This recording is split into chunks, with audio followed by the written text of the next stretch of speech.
Olá, povo de Deus! Estamos iniciando a nossa manhã com Deus.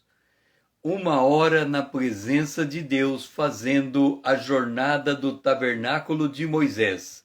6 estações, 10 minutos em cada estação, uma hora na presença de Deus, porque Ele é o nosso Deus e nós, povo do seu pasto, o povo que Ele pastoreia, e ovelhas de sua mão, o rebanho sob os cuidados de Deus. E hoje nós vamos posicionar a Arca da Aliança no Salmo de número 131, o versículo de número 3. Lídia, seja bem-vinda. O Salmo 131 é um salmo extremamente especial para nós entendermos o andar com Deus. Nós vamos posicionar a Arca da Aliança, bom dia, Lídia, no Salmo 133, no verso 3. Espera, ó Israel, no Senhor, desde agora e para sempre. Por que é que nós devemos esperar no Senhor?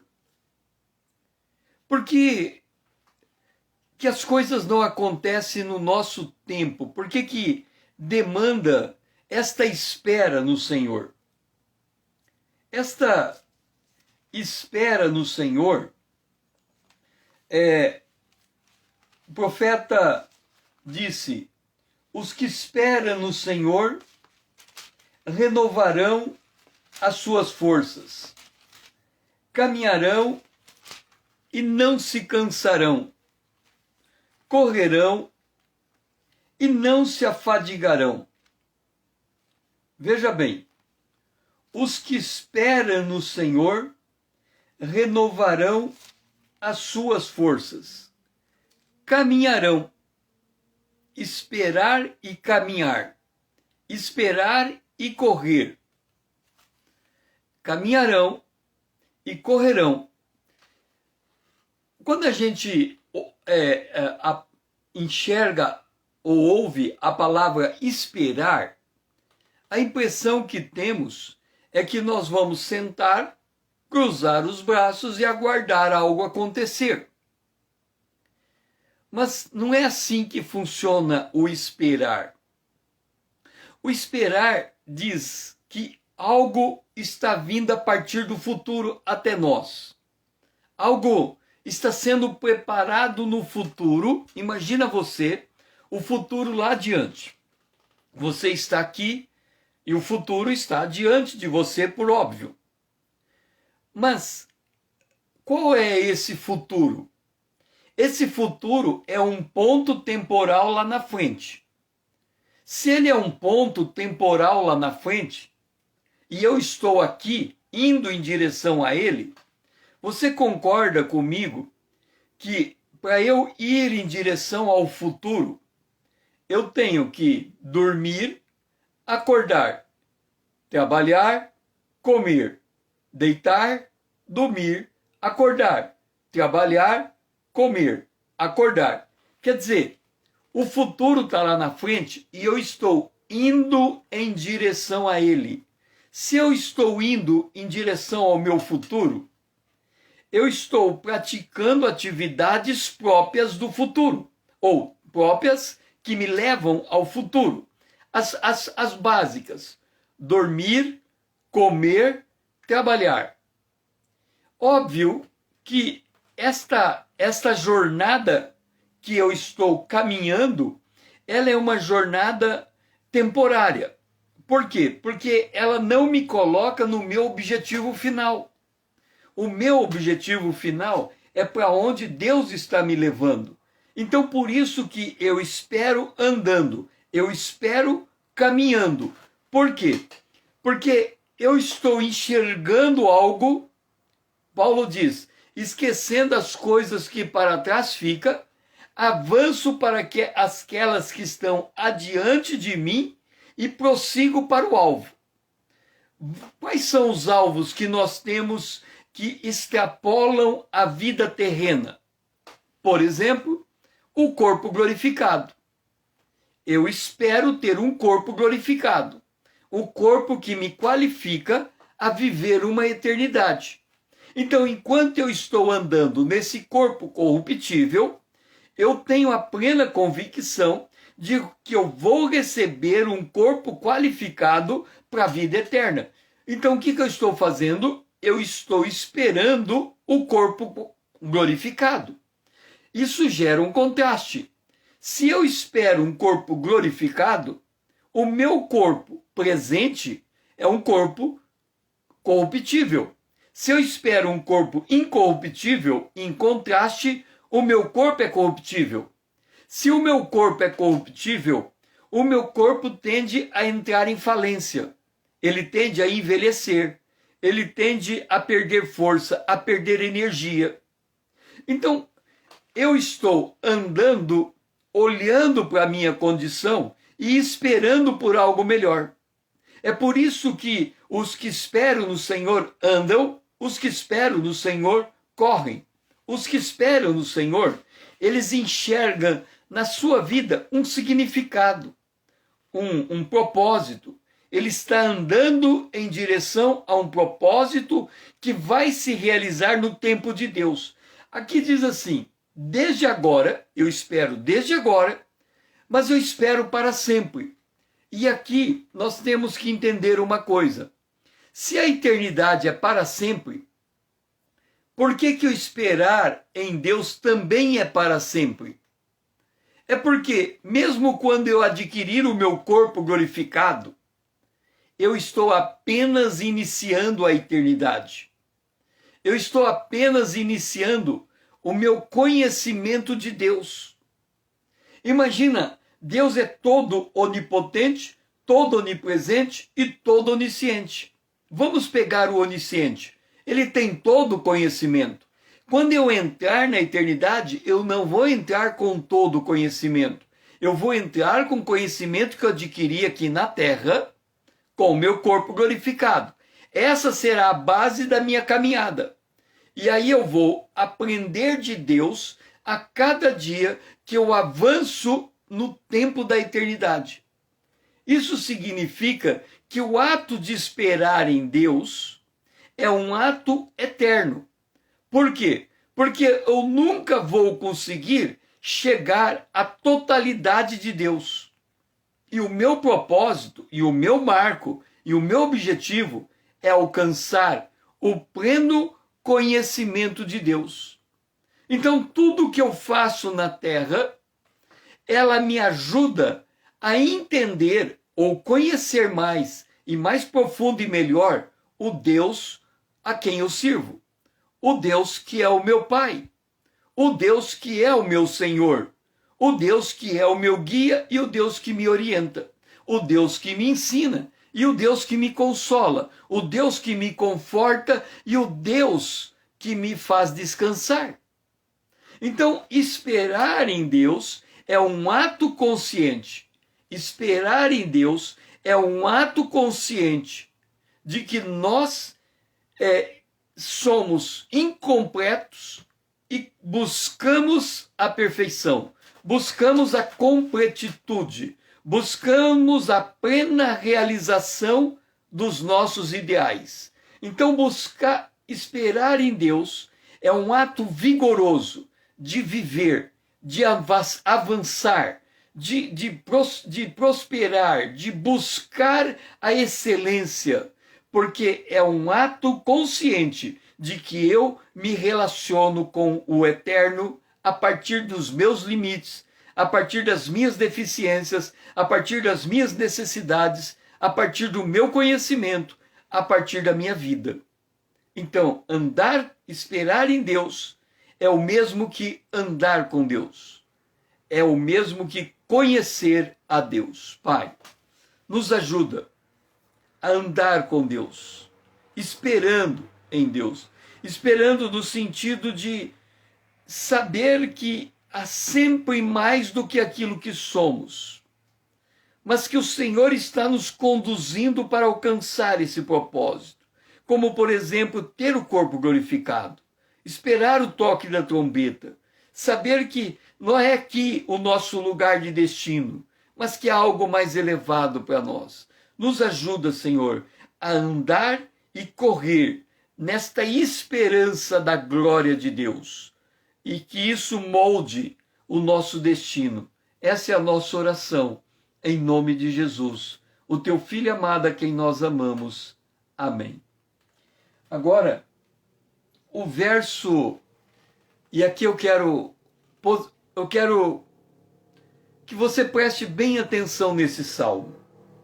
Esse salmo, ele é libertador.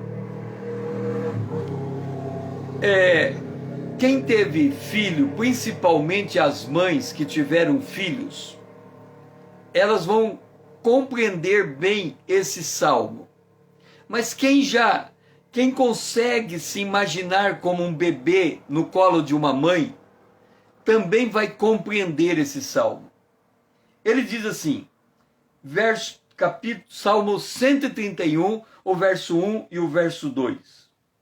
Senhor, não é soberbo o meu coração, nem altivo o meu olhar. Não ando à procura de grandes coisas, nem de coisas maravilhosas demais para mim. Pelo contrário, fiz calar e sossegar a minha alma, como a criança desmamada se aquieta nos braços de sua mãe. Como essa criança, essa é minha alma para comigo. Vamos entender uma coisa. Nós somos formados por espírito, alma e corpo. O nosso espírito já está salvo. A nossa alma está sendo salva. O nosso corpo vai ser salvo quando ele for transformado e se tornar incorruptível. A nossa alma, ela está sendo salva. A nossa alma, a alma que temos dentro de nós, ela é como se fosse uma outra pessoa. Ou seja, quem deve comandar o nosso ser é o nosso espírito. O nosso espírito está em contato direto com o Espírito de Deus e união permanente com ele. Mas o nosso espírito, ele não interage conosco em linguagem humana. Ele interage conosco em intuição, na nossa consciência, no conhecimento que nós temos da palavra de Deus. E o nosso espírito, ele deve governar a nossa alma. Isso significa que eu, César, você, Lídia, nós podemos ter o domínio sobre a nossa alma, o governo sobre a nossa alma. Como é que vamos governar a nossa alma para que ela responda ao nosso espírito e não ao nosso corpo? Por quê? Se a alma responde ao corpo, qualquer coisa que acontece no corpo tira o equilíbrio da alma. Por exemplo, se você está com dor de cabeça, você está com uma disfunção no teu corpo. Uma dor que no teu corpo abate o teu organismo. Então você sente aquela dor, você quer pensar, mas aquela dor de cabeça está atormentando o teu ato de pensar. O teu ato de pensar é um ato da alma. Agora, veja só, o que impede você pensar na sua alma tendo dor de cabeça? Em tese, nada. Porque uma coisa é a atitude da alma, pensar. Outra coisa é a condição do corpo, sofrer a dor de cabeça. Em outras palavras, vamos supor que você está numa reunião de negócio. Você tem que tomar uma decisão extremamente importante. E naquele momento você está com dor de cabeça. Qual que é o raciocínio teu? Eu não posso tomar uma decisão com dor de cabeça, porque a minha dor está atrapalhando o meu raciocínio. Então você pede para cancelar aquela reunião, adiar. Mas aí alguém diz, não, você não pode adiar essa reunião, você tem que decidir agora. Aí você tem que pegar a tua dor de cabeça, colocar ela numa caixinha do lado, tomar o domínio da sua alma, fazer o teu raciocínio e tomar a sua decisão. Isso significa que a dor de cabeça não é determinante para o teu bom raciocínio. A tua alma é determinante, independente da dor de cabeça. O que é desmamar a alma? É você pegar a tua alma e dizer, alma, você não vai obedecer o meu corpo. Entende? Alma, você não vai obedecer o meu corpo.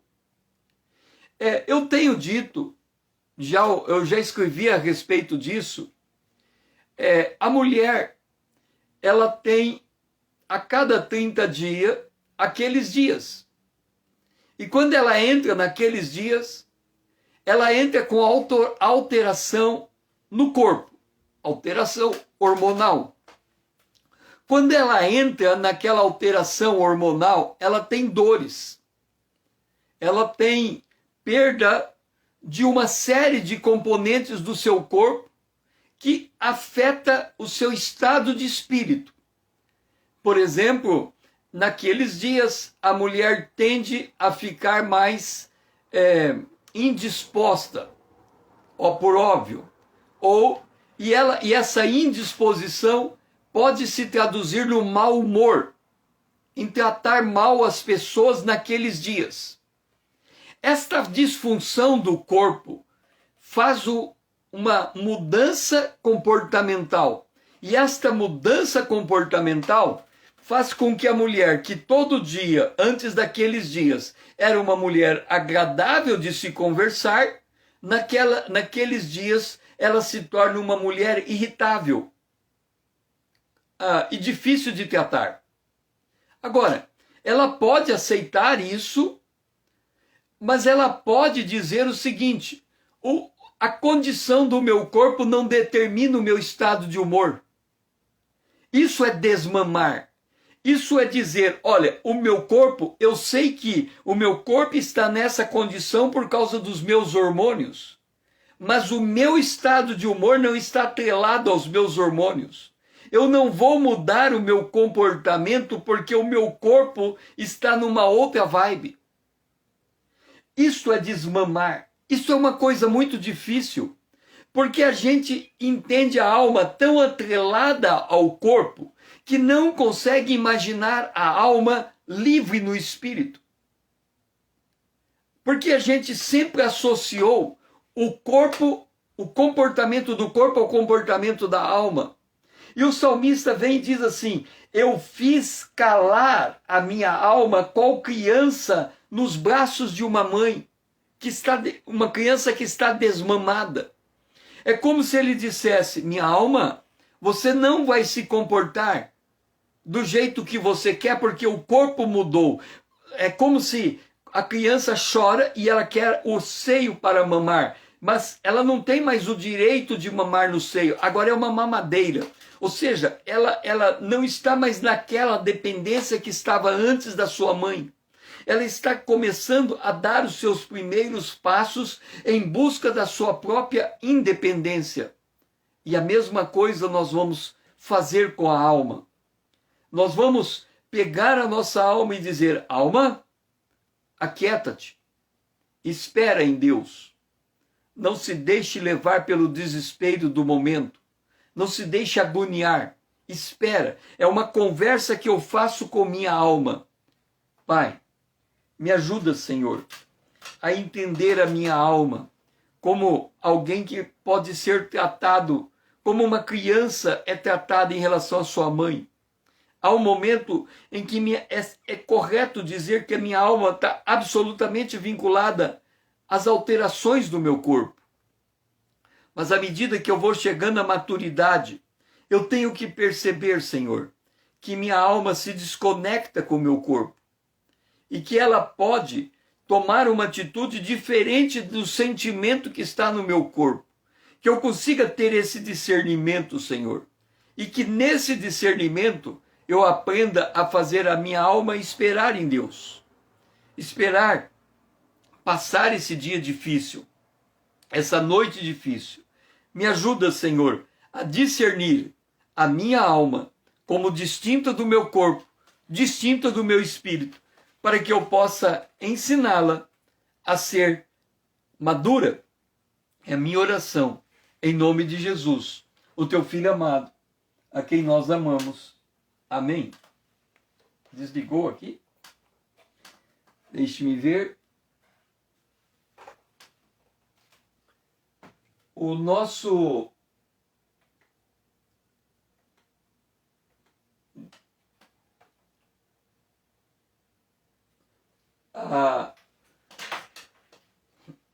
o nosso café da manhã está no Salmo 130, o verso 8. Salmo 130, o verso 6 a 8. A minha alma anseia pelo Senhor mais do que os guardas pelo romper da manhã. Mais do que os guardas pelo romper da manhã. Espere, Israel, no Senhor, pois do Senhor a misericórdia, nele copiosa redenção. É ele que redime Israel de todas as suas iniquidades. Este é o Salmo de número 130. Olha só como ele olha para a sua alma. Observa o comportamento da sua alma desmamada do corpo. A minha alma anseia pelo Senhor mais do que os guardas pelo romper da manhã. O que está acontecendo com os guardas no romper da manhã? Eles passaram a noite inteira acordados, vigilantes. Mas à medida em que eles estão vigiando aquele ambiente e eles estão acordados, eles ao mesmo tempo estão sofrendo o impacto do sono. O sono quer fazer eles dormirem. E eles, quem já dirigiu com sono? É perigoso. A pessoa tem que parar. Porque se ela não parar, ela mesmo com os olhos acordados, abertos, ela pode dormir. E pensando que ela está no controle do volante, ela perde a direção. E ela pode tombar o carro. É por isso que o sono é perigoso no trânsito em qualquer momento. Se você está dirigindo e você sente chegar o sono, pare, durma, acorde e continue dirigindo, porque a sua vida está em risco. Então os guardas estão naquele momento em que eles vão trocar a guarda. Ou seja, estão no limite da sua capacidade física de se manter acordado. Então o que eles estão contando? Eles estão contando os minutos. Eles ficam olhando no relógio. Eu tenho que aguentar mais meia hora. Eu tenho que aguentar mais 15 minutos. Eu tenho que aguentar mais 5 minutos. Agora eu troquei de guarda. E quando ele troca de guarda, ele pode fazer o quê? Descansar. Ele descansa. Ele pode deitar e ele pode dormir. Porque o corpo foi até o limite e ele cruzou aquele limite. Da mesma maneira que o nosso corpo, ele tem esse anseio por passar aquele momento, e quando ele cruza aquele momento, ele sabe que depois ele tem o descanso. A nossa alma também precisa entender que ela só descansa quando ela está em Deus, quando ela repousa em Deus. Mas para ela chegar nesse descanso, ela tem que cruzar aquele momento. Ela tem que cruzar aquele aquele limite dela. E aqui o salmista diz: a minha alma anseia pelo Senhor mais do que os guardas pela manhã. Quer dizer, a minha alma anseia mais por Deus do que o meu corpo pelo descanso na cama. É por isso que as atividades espirituais, elas demandam disciplina. Por exemplo, para ler a Bíblia, você tem que ter disciplina. Aqui eu tenho no meu Instagram um plano anual de leitura, em que eu dividi a Bíblia em linhas, e aí se você gastar 15 minutos para ler o primeiro dia, você vai gastar 15 minutos para ler todos os dias. Por que eu fiz isso? Porque estou consciente que se eu quero ler a Bíblia durante todo o ano, eu preciso saber o esforço que isso vai demandar. Se eu sei que eu preciso de 15 minutos no dia, eu sei que eu tenho que fazer o encaixe de 15 minutos no dia. Então eu tenho que disciplinar o meu corpo para que eu possa fazer a leitura. Agora, a minha alma, a leitura somente não alimenta a minha alma. Alimenta a minha disciplina, mantém a leitura. Mas a minha alma precisa algo mais do que ler. Ela precisa entender o que lê. Ela precisa compreender a palavra de Deus. E aqui, da mesma maneira que eu tenho que disciplinar o meu corpo para gastar 15 minutos, eu tenho que disciplinar a minha mente para entender o que eu estou lendo. É esse o sentido, a minha alma anseia pelo Senhor. Quer dizer, a minha alma quer entender o meu relacionamento com Deus e demanda mais do que uma leitura. Ela demanda o estudo da Bíblia.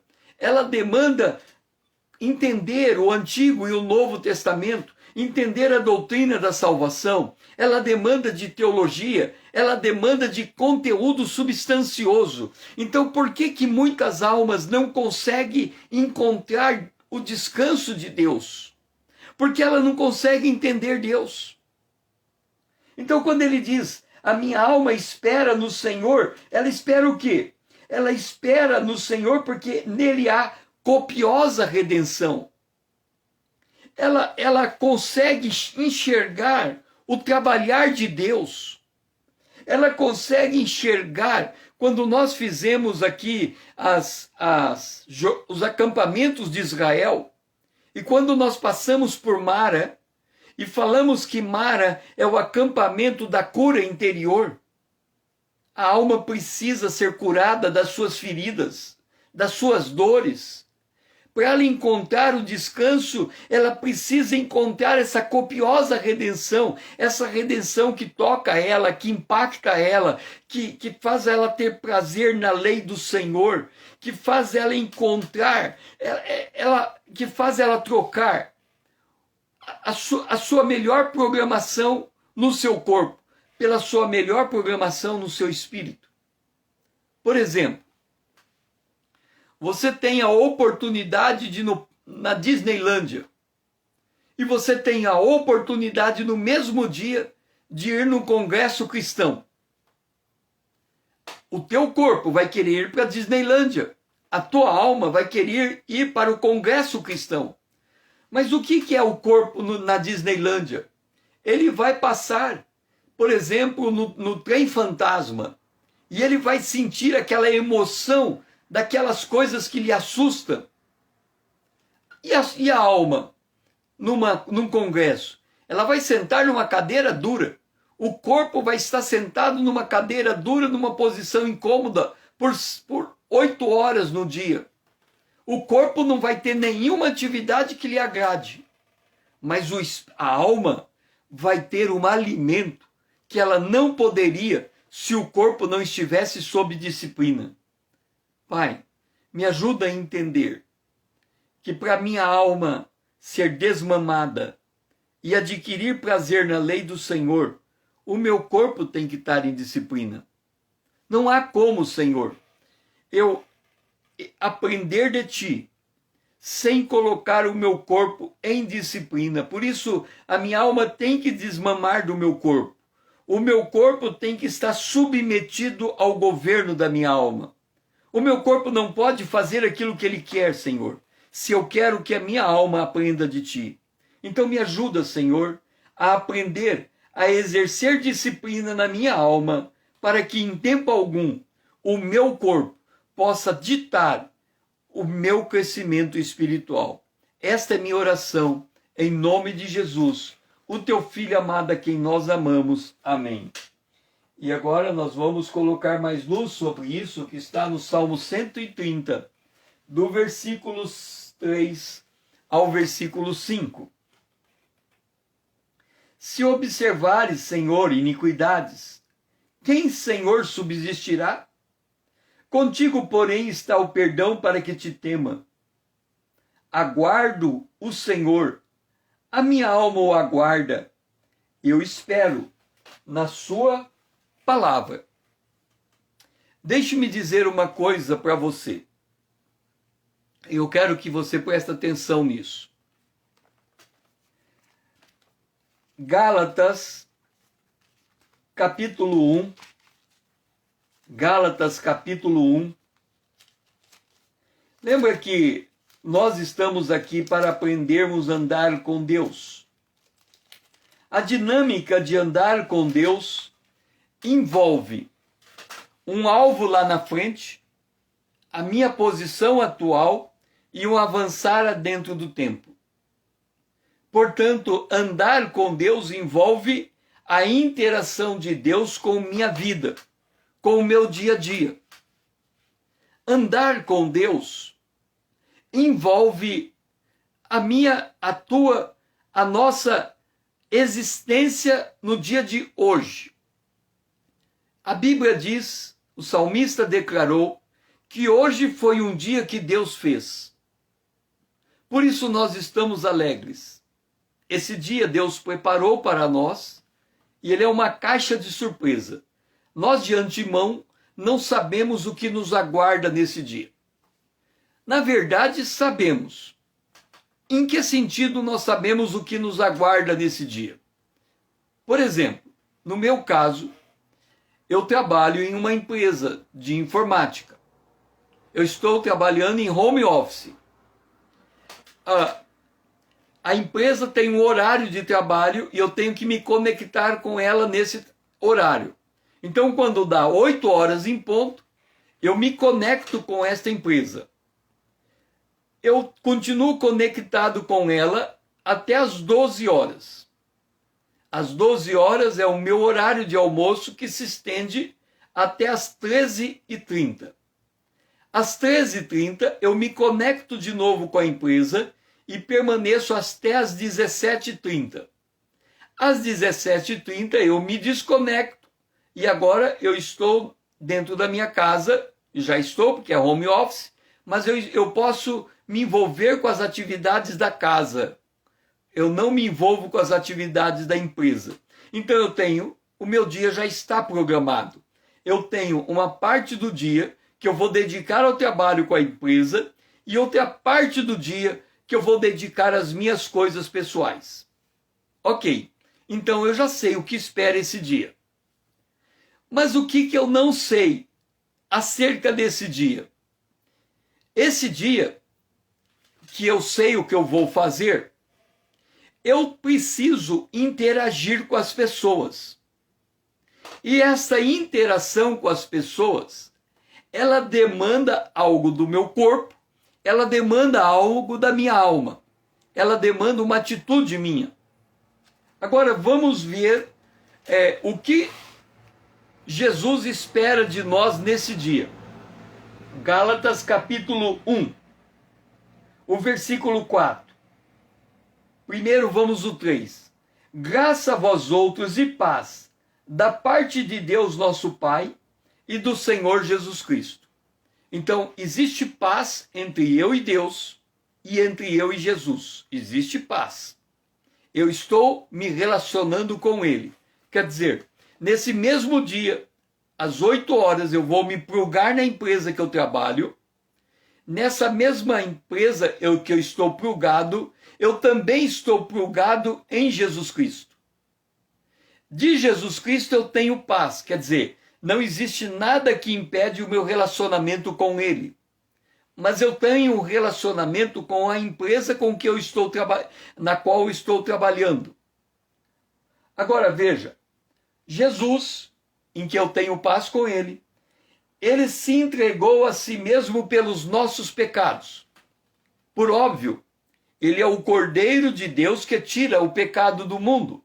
Então Ele morreu por causa do meu pecado. A gente sabe disso. Por isso que nós recebemos Jesus como Salvador e nos tornamos uma nova criatura. A gente sabe disso. Mas continua o texto. Para nos desarraigar desse mundo perverso, segundo a vontade de Deus, nosso Pai. O que o texto está dizendo? Ele está considerando a nossa vida como uma árvore com raízes. Esta árvore com raízes, esta raiz precisa ser cortada. Desarraigar, tirar a raiz. Se tirar a raiz, esta árvore, ela vai estar morta. Aí você diz, ué César, como assim? Ele está nos desarraigando? Sim. Por quê?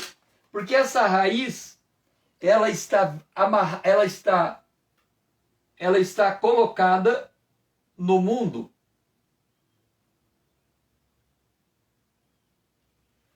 E o mundo jaz no maligno. Então eu não posso tirar a minha energia do mundo. Se eu tirar a minha energia do mundo, o mundo passa e tudo que está nele, e eu vou morrer. Ora, o que vai acontecer se ele tirar a minha raiz? Tem uma videira que vem do céu. Esse galho desconectado do mundo é conectado em Deus. Nós somos enxertados em Cristo. E Jesus disse, o meu Pai é o lavrador, eu sou a videira e vocês são ramos conectados em mim. Então ele quer me desconectar do mundo e me conectar em Cristo. Essa conexão em Cristo é o segredo do andar com Deus. Então entenda, a minha alma, ela, se eu observar a iniquidade, quer dizer, eu estou conectado com minha empresa trabalhando. Mas se eu observar a iniquidade, quer dizer, se eu agir como um ímpio, se eu agir em pecado, se eu agir em desequilíbrio, eu não estou arraigado em Deus. Eu estou arraigado nesse mundo. Então o que ele vai fazer? Ele vai usar o meu tempo profissional, o meu tempo de vida profissional e o meu tempo de vida em casa para me desplugar do mundo e me plugar a Deus. O que é desplugar do mundo? O mundo é obra da carne. A obra da carne é morta por natureza. O plugar em Deus é fruto do Espírito. Paz, longanimidade, amor. Eu tenho paz com Deus e vou viver em paz com as pessoas. Eu amo a Deus e vou amar as pessoas. Então, esta relação que eu tenho com Deus, eu tenho que canalizar com as pessoas. Isto significa não observar a iniquidade. Se eu observar a iniquidade, eu não subsisto na presença de Deus. Mas Jesus veio para me desarraigar. Ele veio para moldar a minha maneira de ser na imagem dele. E para isso eu tenho que desmamar desse mundo. Eu tenho que me desarraigar desse mundo. Eu tenho que ter um comportamento distinto do comportamento deste mundo. Eu tenho que, e aí depende do perdão, ou seja, eu tenho que confessar o meu pecado, receber o perdão para tomar uma nova atitude. Pai, Ajuda eu a discernir que eu vivendo nesse mundo, eu não posso me moldar nesse mundo. Mas eu tenho que me desmamar desse mundo, eu tenho que me desarraigar desse mundo, para que a obra, o fruto do Espírito, possa percorrer as minhas veias e se transformar em atitude digna do teu nome. Me ajuda, Senhor, a eu ser moldado na imagem de Cristo, a partir desse relacionamento contigo. É a minha oração, em nome de Jesus, o teu Filho amado, a quem eu amo.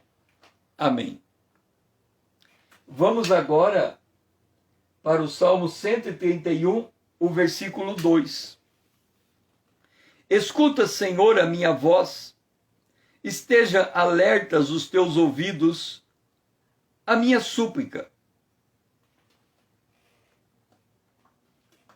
Escuta, Senhor, a minha voz,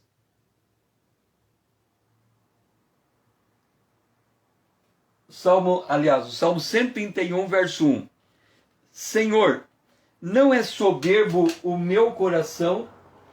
130, eu troquei os versos, então vou para o verso 130, o verso 1. Escuta, Senhor, a minha voz, estejam alertas os teus ouvidos à minha súplica. Entenda que essa conexão da alma com Deus, ela depende do como nós conversamos com Deus. Escuta, Senhor, a minha voz. Esteja alertas os teus ouvidos às minhas súplicas. Como é que eu me relaciono com Deus? Porque Jesus disse, se vocês permanecerem em mim e as minhas palavras permanecerem em vocês, tudo que vocês pedirem em oração será feita. Observa, nós somos uma árvore plantada no mundo. Por que somos uma árvore plantada no mundo? Porque nós fomos feitos do pó da terra. O nosso corpo é ligado ao ambiente natural. O nosso corpo, literalmente, o nosso corpo humano, ele tende para o repouso, ele tende para o descanso, ele não gosta do sofrimento, ele quer uma vida boa, ele quer se vestir bem. O nosso corpo, a nossa aparência, se gasta muito para se manter uma boa aparência.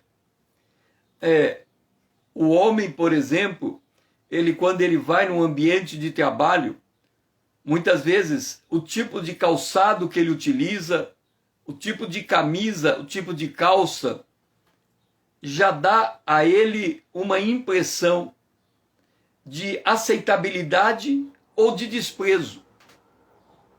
Sabe, dizem que a primeira aparência,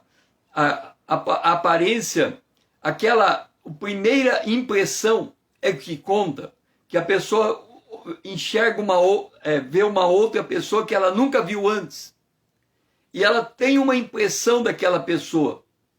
E aquela impressão determina o que ela pensa daquela pessoa que ela terminou de conhecer. E por que ela teve aquela impressão? Pelo sorriso, pelo corpo, pela maneira, pela postura, pela roupa. E aí nós temos as tribos, né? Cada tribo tem um modo diferente de vestir. Então, por exemplo, hoje você vai numa igreja da Assembleia de Deus. Para pregar tem que estar de terno e gravata. Aí você vai para uma igreja neopentecostal. Para você pregar, você tem que estar com uma roupa comum do dia a dia. Então, cada grupo tem a sua postura, a sua maneira de ser. Agora, a alma não pode estar ligada a esse mundo físico. Ela tem que estar conectada ao mundo espiritual.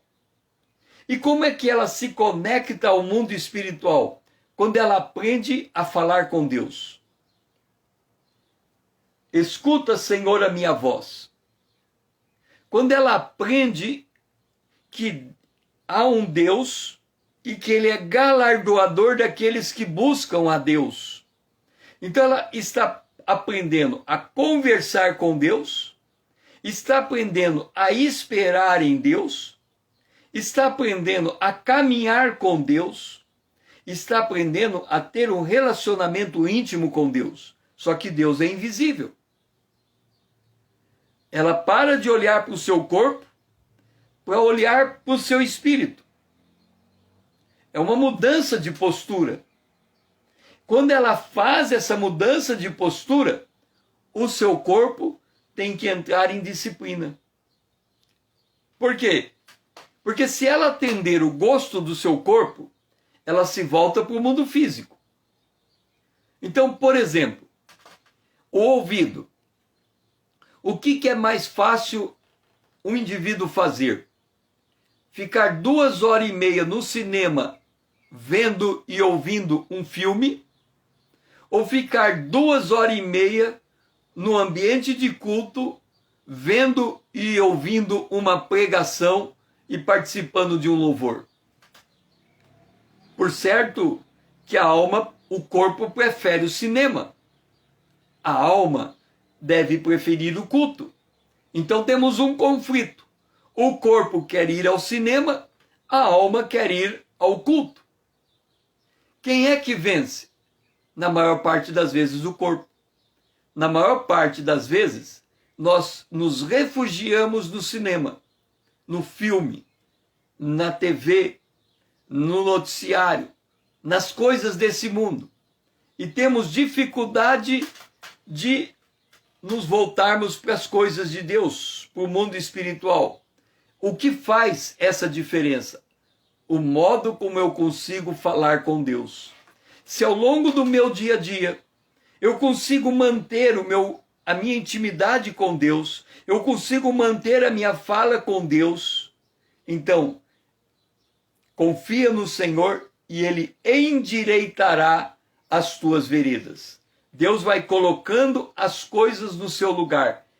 É quase que sutilmente, mas Deus vai fazendo uma mudança na minha maneira de viver, se eu estou buscando de Deus a minha fonte de vida. Se eu estou buscando no mundo, eu vou me distanciando de Deus. Então o mundo vai me moldando e as coisas vão se complicando. Se eu busco a Deus, as coisas vão se ajustando, porque o caminho de Deus é perfeito e Ele desembaraça perfeitamente o meu caminho. Por outro lado, se eu dou ouvido ao mundo, o meu caminho vai ficando embaraçado, difícil de caminhar, difícil de encontrar solução, conflituoso, desarmonioso. Mas se eu estou em contato com Deus, é como se aquilo que vem de Deus vai afetando o meu dia a dia, vai mudando, vai criando novas condicionantes, novas percepções. A paz vai se introduzindo no meu dia a dia. O amor vai se introduzindo nos meus relacionamentos. O perdão vai se tornando fácil de ser liberado. A afronta, eu consigo tratar melhor com ela. Eu consigo me adaptar melhor a condições de adversidade. Por quê? Porque a minha alma está captando de Deus o seu conforto, a sua paz. Então, escuta, Senhor, a minha voz. Esteja alerta, quer dizer, Deus, eu estou conversando contigo. Então, entra no meu viver. Tenha liberdade de me moldar, de conduzir os meus caminhos. Faça-se a tua vontade e não a minha vontade. Essa se torna, de fato, a oração de quem se conecta com Deus e não com este mundo. Pai, nos ajuda a nos conectar com Deus em dependência, a buscar em Ti aquilo que almeja a nossa alma, não neste mundo, Senhor. Eu me relaciono com este mundo a partir de Ti. Então, quando eu me relaciono com esse mundo a partir de Ti, eu sou desarraigado desse mundo. esse mundo não exerce o domínio sobre mim. Ele se torna uma ferramenta para eu conhecer melhor a Ti. Eu trato com esse mundo, Senhor, em relação de paz, de alegria e de amor. Me ajuda, Senhor, a me moldar em Ti, para viver bem nesse mundo, e não me moldar nesse mundo, se eu fizer isso, eu me distancio de Ti. Me ajuda a ter esse discernimento. É a minha oração, em nome de Jesus, o Teu Filho amado, a quem nós amamos. Amém. E agora vamos para o verso 1 do Salmo 130. Das profundezas clamo a Ti, Senhor. Das profundezas clamo a Ti, Senhor. Presta atenção numa coisa.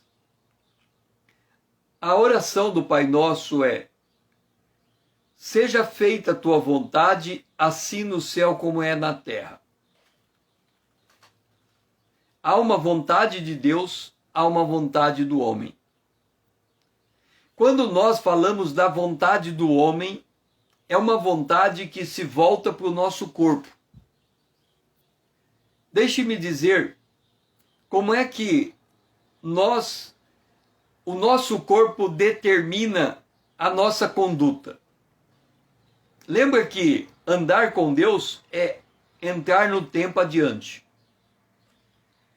E que esperar em Deus é olhar para o futuro, para algo que Deus vai fazer, e eu vou em direção àquele futuro. O futuro que me reserva do ponto de vista espiritual é eu ter um corpo glorificado. É o corpo glorificado. Esse é o futuro que me reserva do ponto de vista espiritual. Eu vou ter o corpo glorificado de duas maneiras. Ou eu vivo, a trombeta vai tocar e eu vou subir para o céu com o meu corpo glorificado. Ou eu vindo a morrer fisicamente, quando a trombeta tocar, eu vou ser ressuscitado e receber um corpo glorificado. Ok? Do ponto de vista natural, qual é o tratamento que eu dou para o meu corpo? Eu vou trabalhar para poder ter direito a uma aposentadoria, e essa aposentadoria vai me sustentar. Esse é o mundo natural. Eu vou trabalhar para ter direito a uma aposentadoria, e essa aposentadoria vai cuidar do meu corpo até ele morrer.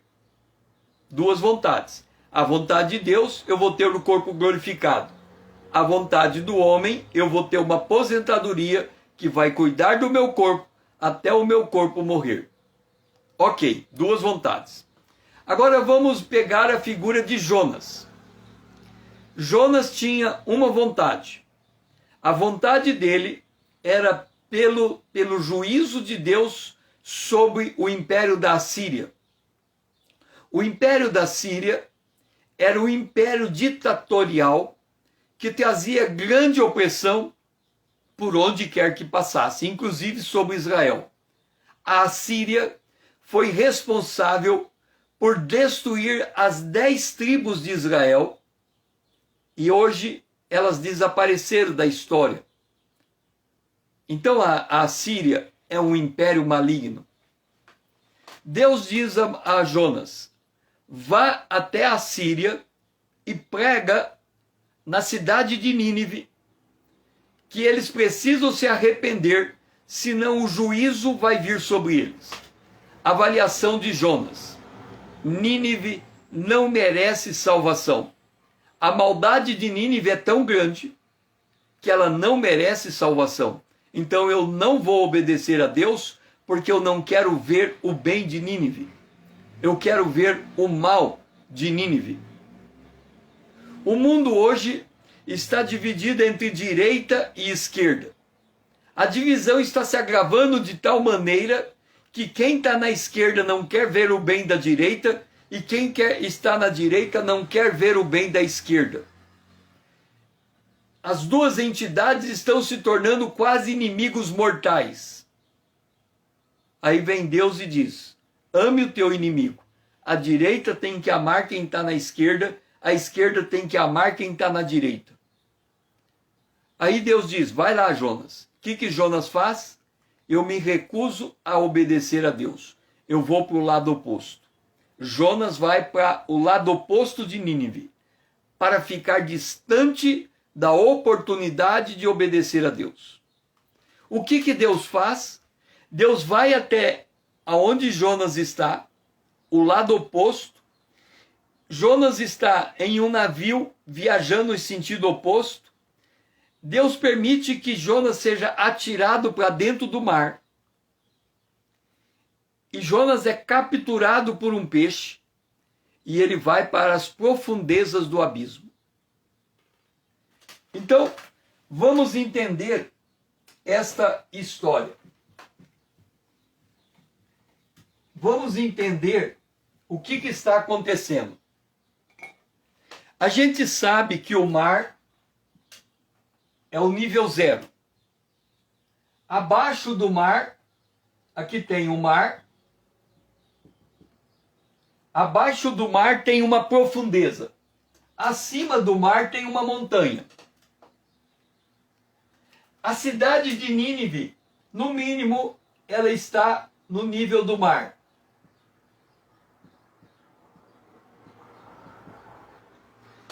O pecado de Nínive está no nível do mar.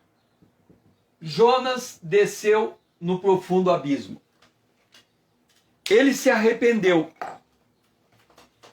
E ele, tendo se arrependido, ele volta para o nível do mar, fala 3 dias e a cidade se converte. Por que a cidade se converteu? Porque o arrependimento de Nínive foi maior que o arrependimento o arrependimento de Jonas foi maior do que o arrependimento de Nínive. O que eu entendo com isso? Eu só consigo levar alguém que está do meu lado à conversão se o meu arrependimento foi maior do que o dele. É isso que está escrito. Da profundeza clamo a ti, Senhor.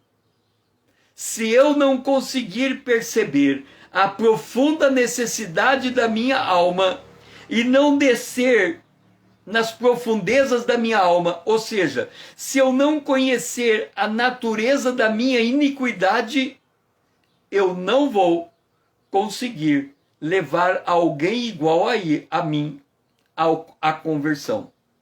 É isto que significa clamar da profundeza. É reconhecer que ninguém no mundo pode ter um pecado maior do que o meu, porque eu não conheço o pecado de quem está do meu lado, mas eu sei o meu. Eu sei o que eu fui, ou eu sei o tamanho da minha ofensa a Deus. Eu sei o que é ser desconectado de Deus. Eu consegui entender, enxergar a minha iniquidade.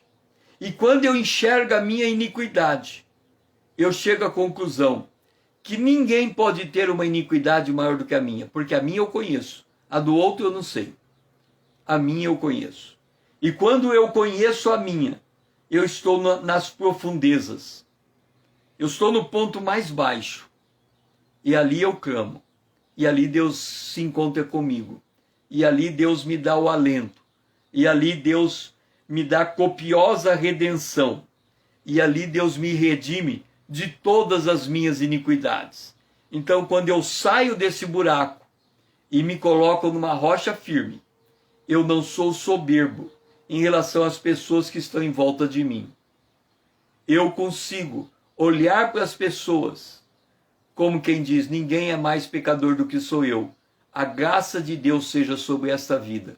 Isso muda o meu tratamento com as pessoas, porque eu consegui me enxergar diante de Deus, no profundo do meu ser, na minha absoluta necessidade de estar dependente de Deus.